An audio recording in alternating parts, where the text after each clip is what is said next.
नमस्कार, मैं doctor Anita Tamboli, associate professor, department of sociology, government arts girls college, Kota. आज का हमारा टॉपिक है एमाइल दुर्खिम का आत्महत्या का सिद्धांत, थ्योरी ऑफ सुसाइड। दुर्खिम ने अपनी ये थ्योरी ली सुसाइड, जो कि फ्रेंच भाषा में है, 1897 में इन्होंने इस बुक को प्रकाशित किया था और इसके अंतर्गत इन्होंने अपने समाजशास्त्र के सिद्धांत के बारे में बताया था। हम देखें कि आत्महत्या का जो सिद्धांत है वो इनकी जो ली सुसाइड बुक है उसके अंतर्गत इसकी व्याख्या की गई है।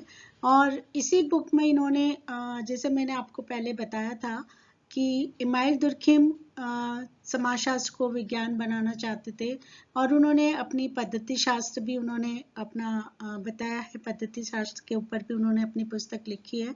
और उन्होंने कहा कि हम जो साइंस की जो भौतिक विज्ञान की विधियां हैं, मेथड्स हैं, उसको काम में लेते हुए अगर हम अपने समाजशास्त्र का भी अध्ययन करेंगे तो हमारा विषय भी विज्ञान की श्रेणी में आ सकता है। और उसी को उन्होंने अपने इस आत्महत्या के जो सिद्धांत की जो उन्होंने रिसर्च किया है उसमें उनकी वो मेथडोलॉजी देखने को मिलती है। और इसी आधार पे रॉबर्ट बियर स्टेट ने कहा है कि जैसे कि उससे स्पष्ट हो रहा है उनकी बातों से कि वस्तुतः यहीं से समाजशास्त्र के अनुसंधान का इतिहास प्रारंभ होता है।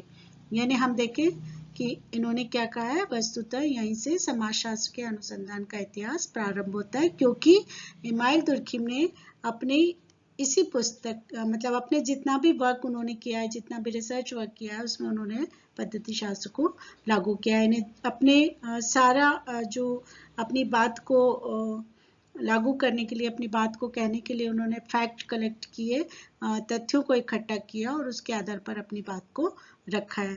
ये पुस्तक एमाइल दुर्खिम ने अपनी पुस्तक ले सुसाइड में आत्महत्या की व्याख्या की है। इस पुस्तक के 3 भाग हैं। इसमें प्रथम भाग में इन्होंने आत्महत्या, जो प्रस्तावना वाला भाग है उसमें उन्होंने आत्महत्या के जो कारक हैं उसके बारे में बताया है। और यहाँ पर उन्होंने पिछले तमाम थ्योरीज को का खंडन किया है कि जो ये बताती है कि आत्महत्या मनोवैज्ञानिक जो मनोवैज्ञानिक कारण है, इन्होंने आत्महत्या को सामाजिक कारण बताया है कि समाज में ही कुछ ऐसी परिस्थितियां पैदा होती है जिससे व्यक्ति आत्महत्या करता है। दूसरे खंड में इन्होंने आत्महत्या के प्रकार बताए हैं, यानी समाज को इसका कारण मानते हुए, और उन्होंने बताया कि समाज में व्यक्ति जो आत्महत्या करता है उस पूरी कैटेगरी को इन्होंने 3 भागों में बांटा है। पहली है अहमवादी, दूसरी परार्थवादी, तीसरी आदर्शहीन आत्महत्या। ये आत्महत्या को हम अगले वीडियो में डिस्कस करेंगे। तीसरे भाग में इन्होंने बताया कि जो आत्महत्या, इस बुक में बताया है कि आत्महत्या के परिणाम और उससे उपजी सामान्य समस्याओं के बारे में इसका विस्तृत जानकारी दी है। इस तरह से दुर्खिम की आत्महत्या की जो पुस्तक है उसके 3 भाग हैं। पहले भाग में प्रस्तावना के साथ आत्महत्या के कारक, पुराने जो मनोवैज्ञानिक कारक है उसके साथ उन्होंने सामाजिक कारणों का विवरण किया है। फिर आत्महत्या के प्रकार, परिणाम एवं समस्या। अब हम देखें कि आत्महत्या का अर्थ क्या है, सामान्य बोलचाल की भाषा में भी और दुर्खिम के अकॉर्डिंग भी। आत्महत्या, जैसा कि नाम से स्पष्ट हो रहा है, आप लोग दिन रात सुनते ही रहते हो कि अमुक व्यक्ति ने आत्महत्या कर ली। रोज हम न्यूज़पेपर में भी देखते रहते हैं कि व्यक्ति ने आत्महत्या की है। तो इस तरह से हम देखें कि आत्महत्या मतलब आत्महत्या अर्थात आत्म स्वयं की हत्या, मृत्यु, स्वयं की मृत्यु करना आत्महत्या है। यानी अपने आप को खत्म कर लेना, अपने आप को मारना आत्महत्या कहलाता है। जैसा दुर्खिम ने बताया कि एमाइल दुर्खिम द्वारा प्रतिपादित आत्महत्या का सिद्धांत समाजशास्त्रीय अध्ययन के क्षेत्र में महत्वपूर्ण योगदान है। और इन्होंने अपने शोध में इन्होंने सिद्ध कर दिया कि आत्महत्या एक सामाजिक घटना है। यानी जैसे मैंने अभी आपको बताया कि दुर्खिम जनरली हम आम बोलचाल की भाषा में जब हम आत्महत्या का नाम आता है तो हम ये कहते हैं कि अमुक व्यक्ति बहुत परेशान था, निराश था, उसके साथ कुछ ऐसी घटनाएं घटित हो गई कि वो आत्महत्या के लिए मजबूर हो गया। तो हम कुल मिलाकर अभी तक ये मानकर चल रहे थे कि आत्महत्या व्यक्ति की व्यक्तिगत कारणों से उसकी मानसिक स्थिति जब बिगड़ जाती है या वो बहुत ज़्यादा डिप्रेशन में आ जाता है, बहुत ज़्यादा परेशान हो जाता है, उसके साथ कुछ ऐसी घटनाएं घटित हो जाती कि जिसको वो बिल्कुल भी बर्दाश्त नहीं कर पाता, सहन नहीं कर पाता, तो ये एक व्यक्तिगत उसकी मनोस्थिति के आधार पर वो मनोवैज्ञानिक कारणों से आत्महत्या करता है। लेकिन दुर्खिम ने अपने तमाम अपना जो रिसर्च वर्क जितना फैक्ट उन्होंने कलेक्ट किया उसके आधार पर उन्होंने ये सिद्ध किया कि आत्महत्या एक सामाजिक घटना है, न कि व्यक्तिगत या मनोवैज्ञानिक घटना है। जैसा कि इन्होंने अपनी परिभाषा देते हुए लिखा है कि आत्महत्या क्या है, इसके बारे में इन्होंने बताया कि आत्महत्या शब्द का प्रयोग मृत्यु के उन सभी प्रकारों के लिए किया जाता है जो कि प्रत्यक्ष अथवा अप्रत्यक्ष आत्महत्या करने वाले व्यक्ति के सकारात्मक अथवा नकारात्मक कार्य का परिणाम है, जिसका कि उसे ज्ञान है। यानी हम देखें कि आत्महत्या किसे कहा है दुर्खिम ने, कि आत्महत्या का शब्द हम उस प्रकार की मृत्यु के लिए हम करेंगे, उन सभी प्रकार की मृत्यु के लिए करेंगे जिसके बारे में कि व्यक्ति जानता है कि जो वो कार्य कर रहा है उसका क्या परिणाम निकल के आएगा, उसके द्वारा की गई प्रत्यक्ष अथवा अप्रत्यक्ष सकारात्मक तथा नकारात्मक कार्य का परिणाम है। कैसे कि यानी जब व्यक्ति उसके पता है कि जो मैं वो कार्य कर रहा हूँ उस कार्य का अंतिम परिणाम क्या होगा, मृत्यु होगी। उसका प्रत्यक्ष अथवा अप्रत्यक्ष, प्रत्यक्ष कार्य और सकारात्मक कार्य क्या है, जैसे कि वो अपने आप को गोली मार लेगा, है ना, फांसी पर चढ़ जाएगा, ट्रेन के आगे कूद जाएगा। तो इस तरह से ये प्रत्यक्ष कार्य के द्वारा सकारात्मक प्रत्यक्ष कार्य कहा जाता है कि वो इस प्रकार का कार्य करता है जिसका परिणाम मृत्यु होता है। और अप्रत्यक्ष नकारात्मक जिसमें व्यक्ति जैसे डायरेक्टली गोली मारना या फांसी लटकना नहीं होता, जैसे अन्न छोड़ देगा, खाना पीना छोड़ देगा, तो धीरे धीरे उसे पता है कि खाना पीना अगर मैं छोड़ दूंगा तो मेरी मृत्यु निश्चित है, तो खाना पीना छोड़ देता है। या जैसे हम कहीं देखें कि कहीं बिल्डिंग में या कहीं पर आग लग रही है और उसे पता है कि मैं अगर बाहर नहीं निकलूंगा तो मर जाऊंगा, तो वो लेकिन बाहर नहीं निकलता है वो और अपने आप को उसी में खत्म कर देता है। तो कुछ ऐसी परिस्थितियां जिसमें व्यक्ति डायरेक्ट अपने आप को नहीं मारता, लेकिन वो ऐसी परिस्थिति के अंदर रहता है कि जिससे वो उसका अंतिम परिणाम भी मृत्यु ही होता है। तो इस तरह से दुर्खिम ने कहा है कि आत्महत्या शब्द का प्रयोग उन तमाम मृत्यु के लिए किया जाता है जिसका कि व्यक्ति को उसको पता है, ज्ञान है, जो उसके प्रत्यक्ष और अप्रत्यक्ष कार्यों का परिणाम होती है। इसी आधार पर हम इसकी विशेषताएं देखें, आत्महत्या की विशेषता, तो तुर्कीम के इन परिभाषा में जो विशेषता निकल के आती है, तो सबसे पहले क्या है, स्वयं की क्रिया का परिणाम। यानी कोई दूसरा मारेगा तो क्या कहलाएगा, हत्या, है ना, उसको हम हत्या कहेंगे। लेकिन जब स्वयं व्यक्ति इस प्रकार की क्रिया करेगा कि जिससे उसका परिणाम मृत्यु ही है, तो वो आत्महत्या कहलाएगी। यानी स्वयं की क्रिया का परिणाम, जैसे कि इसका नाम ही है आत्महत्या, यानी आत्म स्वयं की हत्या करना, स्वयं की मृत्यु करना। दूसरा करता है तो वो हत्या कहलाता है और स्वयं करेंगे तो वो आत्महत्या कहलाएगा। तो पहली विशेषता इसकी क्या है, स्वयं की क्रिया का परिणाम है ना। दूसरा है इच्छा पूर्वक, यानी वो जानबूझकर करता है इस क्रिया को, अपने आप नहीं हो जाता है, वो उसको पता है कि मैं ऐसा काम करूंगा तो मेरी मृत्यु निश्चित है, मैं अपने आप को गोली मारूंगा या फंदे से लटक जाऊंगा या ट्रेन के सामने अगर पटरी पे मैं सो जाता हूँ तो मैं मर जाऊंगा। तो वो ऐसा जानबूझकर करता है, अपनी इच्छा से करता है कि उसे मरना है, वो अन्य जल त्याग देगा। यानी कोई भी प्रत्यक्ष या अप्रत्यक्ष कोई भी क्रिया करेगा जो वो अपनी इच्छा से करेगा और उसको जानबूझकर करेगा, उसे पता है कि मैं ये काम करने जा रहा हूँ। फिर उसको परिणाम की जानकारी भी होती है, ऐसे नहीं कि उसको नहीं पता कि मैं ये काम कर रहा हूँ तो मैं मर जाऊंगा, उसे ये पता है कि मैं अगर ये काम करूंगा, इस प्रकार की क्रिया करूंगा तो मैं मर जाऊंगा, मेरी मृत्यु हो जाएगी, तो वो उसके परिणाम को भी जानता है। जैसे हम एग्जाम्पल लें कि अगर कोई व्यक्ति नदी में नहाने जा रहा है ना, उसको लगता है कि पानी कम है, लेकिन वो जैसे ही उतरेगा और थोड़े से गहरे में चले जाएगा या उसका पैर स्लिप हो जाएगा तो वो मर जाएगा। गया वो अपनी मर्जी से पानी के अंदर, है ना, लेकिन वो इसलिए नहीं गया कि वो उसके परिणाम को नहीं जानता कि मैं जाऊंगा तो मैं नहा के वापस निकल के आऊंगा या मेरा पैर स्लिप हो जाएगा और मैं मर जाऊंगा, उसमें डूब जाऊंगा। लेकिन जब अगर वो कोई ऊंचाई पे से या ऐसे गहरे पानी में जानबूझकर जाता है कि मुझे मरना है, अगर मैं गहरे पानी में जाऊंगा, उसके परिणाम को जानता है वो कि मैं बहुत गहरे पानी में चला जाऊंगा तो मेरी मृत्यु निश्चित है, मैं डूब जाऊंगा, है ना। लेकिन अब वो अचानक जाता वो अपनी इच्छा से पानी में, लेकिन अचानक उसके साथ कोई घटना हो जाती तो हम उसको आत्महत्या नहीं कहेंगे, उसको हम दुर्घटना कहेंगे, उसको घटना का नाम देंगे कि उसके साथ ऐसा हो गया। तो वो परिणाम के बारे में जानता है कि जो भी वो क्रिया कर रहा है, फांसी के फंदे पर लटकेगा तो मर जाएगा, गोली मार लेगा तो मर जाएगा, ट्रेन के आगे, अब जैसे ट्रेन क्रॉस करते हुए अगर अचानक ट्रेन उसके पास से निकल जाती है और वो मरता है तो वो आत्महत्या नहीं कहलाएगी, वो मरने के लिए क्रॉस नहीं कर रहा था, पटरी पे गया था, वो क्रॉस कर रहा था, लेकिन अचानक ट्रेन आ गई और वो मर गया, तो वो एक दुर्घटना है। लेकिन उसे पता है कि अगर मैं यहाँ पे बैठूंगा या यहाँ खड़ा रहूंगा और ट्रेन आएगी तो वो मुझे मारते हुए निकल जाएगी तो मैं मर जाऊंगा, तो उसके परिणाम के बारे में वो जानता है।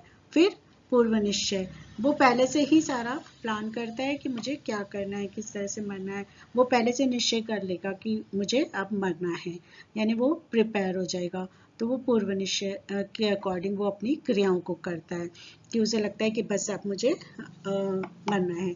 तो आत्महत्या क्या है, समझ में आ गया कि आत्महत्या व्यक्ति की स्वयं की क्रिया का परिणाम है, जो उस क्रिया के परिणाम के बारे में उसे जानता है, उसको ज्ञान है कि जो वो भी कार्य करेगा वो जानबूझकर इस प्रकार की क्रिया करता है कि वो उसका जो परिणाम मृत्यु ही होगी, उसके परिणाम के बारे में जानता है, वो सारी पूर्व निश्चय, पूर्व प्लानिंग से वो सारी चीजें करता है।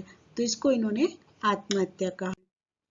अब हम देखें कि अभी हमने देखा कि इमाइल दुर्खिम ने आत्महत्या का जो कारण बताया कि आत्महत्या क्यों होता है। हम लोग हमेशा जनरली जो इनके पुराने जो वैज्ञानिक हैं उन्होंने आत्महत्या को एक मनोवैज्ञानिक कारण माना है कि व्यक्ति की ही अपनी कोई ऐसी परिस्थितियां होती हैं, वो बहुत ज़्यादा निराश हो जाता है, दुखी हो जाता है, डिप्रेशन में आ जाता है, तो वो व्यक्ति आत्महत्या कर लेता है। और अभी भी हम लोग यही सोचते हैं कि अरे उसके साथ बहुत परेशानी हो गई थी तो वो उसने अपने आप को ख़त्म कर लिया, वो उसका बहुत लॉस हो गया, या वो कुछ ऐसे दर्द में है, बीमारी में है कि वो बर्दाश्त नहीं कर पा रहा था तो उसने आत्महत्या कर ली। तो हम कुल मिला के हम अभी तक यही सोचते आ रहे कि आत्महत्या व्यक्तिगत है, उसकी अपनी साइकोलॉजिकल प्रॉब्लम है। लेकिन दुर्खैम में बहुत सारे अपने तथ्यों को एकत्रित करके ये बताया है कि आत्महत्या एक सामाजिक घटना है, सामाजिक कारण है, और आत्महत्या को वो एक सामाजिक तथ्य मानते। सामाजिक तथ्य के बारे में मैंने आपको पहले भी बताया कि सामाजिक तथ्य जो है वो समाज में ही सामूहिक चेतना का ही एक रूप है। जब बहुत सारे लोग उसको कुछ ऐसे परिस्थितियां पैदा होती है जिसमें व्यक्ति आत्महत्या के लिए मजबूर हो जाता है। तो इसको साबित करने के लिए उन्होंने यूरोप के बहुत विभिन्न देशों का अध्ययन किया और वहाँ से बहुत सारे डिफरेंट उन्होंने फैक्ट कलेक्ट किए, तथ्यों को कलेक्ट किया और उसके बाद उन्होंने अपनी बात को रखा। अपनी व्याख्या के लिए उन्होंने व्यक्तिगत और मनोवैज्ञानिक कारकों का उन्होंने खंडन किया, उसको अस्वीकार किया और उनकी अपेक्षा सामाजिक तथ्यों को स्वीकार किया। और अपनी बात रखने के लिए उन्होंने जो बहुत सारे वेरिएबल्स को लिया, जैसे इन्होंने धर्म के आधार पर देखा कि किस प्रकार के धर्म के लोग आत्महत्या ज़्यादा करते हैं, तो इसको साबित करने के लिए इन्होंने स्टडी की। तो इन्होंने बताया कि ईसाई धर्म में यूरोप में उन्होंने ईसाई धर्म का अध्ययन किया तो बताया कि इनकी धर्म के दो पार्ट हैं, प्रोटेस्टेंट धर्म और कैथोलिक धर्म। इन दोनों की अपनी आचार संहिता, अपने नियम रूल्स अलग अलग हैं। जैसे प्रोटेस्टेंट धर्म स्वतंत्रता, व्यक्ति की स्वतंत्रता पर जोर देता है ना, और बहुत ज़्यादा वर्क पे कि जितना ज़्यादा श्रम करोगे, जितना अपने व्यवसाय में आप लोग जितना ज़्यादा सक्सेस रहोगे उतना ही आप धर्म के करीब रहोगे। तो इस तरह से बहुत सारी ऐसी चीज़ें हैं कि जिससे ये साबित करता है कि जो प्रोटेस्टेंट, हर धर्म की अपनी एक आचार संहिता होती है, अपनी एक नियमावली होती है, और वो अपने अनुयायियों को उस प्रकार का काम करने के लिए प्रोत्साहित करती है। और व्यक्ति धर्म को ज़्यादा मानता है, धर्म के अनुसार ही कार्य करता है। तो प्रोटेस्टेंट धर्म की आचार संहिता इस प्रकार की है कि जो पूंजीवादी व्यवस्था को जन्म देता है। और इस प्रकार से हम देखते हैं कि आप लोग देखते ही हो कि पूंजीवादी व्यवस्था में बहुत ज़्यादा संघर्ष है। व्यक्ति अपने आप को आगे बढ़ाने की कोशिश करता है, और वो धर्म के अकॉर्डिंग चलता है, तो वो ज़्यादा से ज़्यादा अपनी पूंजी कलेक्ट करने की कोशिश करता है। तो वो इसमें उसको स्वतंत्रता है, व्यक्तिवादिता ज़्यादा है इस धर्म में। तो उन्होंने ये देखा है कि इस धर्म के लोग आत्महत्या ज़्यादा करते हैं। और कैथोलिक धर्म जैसे बहुत काम के बाद रेस्ट को मान्यता देता है कि आप ये छुट्टियों के पक्ष में कम है, ये ज़्यादा है। यहाँ समाजवादी, यानी उनकी जो कलेक्टिव कॉन्शियसनेस की जो बात है, वो सामूहिकता यहाँ पे ज़्यादा दिखती है। लोग सब मिलजुल कर समाज हित को ज़्यादा मान्यता देते हैं। तो इस तरह से उन्होंने धर्म की जो स्टडी की है उसके आधार पर बताया कि प्रोटेस्टेंट धर्म के लोग ज़्यादा आत्महत्या करते हैं और कैथोलिक धर्म के लोग कम आत्महत्या करते हैं। उसी आधार पर उन्होंने व्यक्ति और लैंगिक आधार पर भी देखा। उन्होंने ये अपने स्टडी में देखा कि पुरुष ज़्यादा आत्महत्या करते हैं और महिलाएं आत्महत्या कम करती हैं। और उनमें भी पुरुष और महिलाओं में जो विवाहित है वो आत्महत्या कम करते हैं और अविवाहित आत्महत्या ज़्यादा करते हैं। तो इसका भी इन्होंने कारण बताया कि पुरुष आत्महत्या ज़्यादा क्यों करते हैं, कि उन्होंने अपनी स्टडी में देखा कि पुरुष बाहर, जैसे अब उस समय जब उन्होंने स्टडी की थी तो उन्होंने यही देखा था कि पुरुष सामाजिक क्रियाओं में ज़्यादा व्यस्त रहता है। इन्होंने इसका पूरा जो भी अध्ययन किया है वो इमाइल दुर्किम ने ये कहा है कि व्यक्ति जितना सामाजिक क्रियाओं में इन्वॉल्व रहता है, जितना सामाजिक क्रियाओं से अटैच्ड रहता है, और एकीकरण यानी जितना क्लोज रहता है, कितना वो दूर रहता है, उसके हिसाब से वो सामाजिक क्रियाओं में कितना इन्वॉल्व होता है, उसके आधार पर सुसाइड की रेट है कि किस में ज़्यादा होता है और किस में कम होता है। तो पुरुष बाहर सामाजिक क्रियाओं में ज़्यादा इन्वॉल्व होता है, बाहर काम पर जाता है, बहुत लोगों से मिलता है, अपना बिजनेस और काफ़ी सारी चीज़ों में वो इन्वॉल्व रहता है। तो हमेशा ही वो बहुत ज़्यादा पुरुष सामाजिक क्रियाओं में रहता है। तो इस तरह से पुरुष ज़्यादा आत्महत्या करते हैं, और महिलाएं चूंकि सामाजिक क्रियाओं में कम इन्वॉल्व होती है तो वो आत्महत्या कम करती हैं। इसी तरह से उन्होंने विवाहित और अविवाहित में कहा कि विवाहित व्यक्ति जो कि पूरी तरह से स्वतंत्र है, इसलिए वो आत्महत्या ज़्यादा करता है, और विवाहित आत्महत्या कम करता है।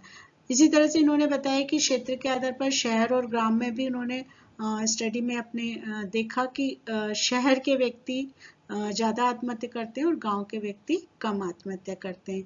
यहाँ भी वही चीज़ है कि शहर के लोग उस तरह से उनकी सामाजिक जो सोशल एक्शन है वो बहुत ज़्यादा होती है, वहाँ पर व्यक्तिवादिता को बढ़ावा मिलता है। व्यक्ति शहर में सब केवल अपने ही बारे में सोचता है और अपने ही कार्य में व्यस्त रहता है।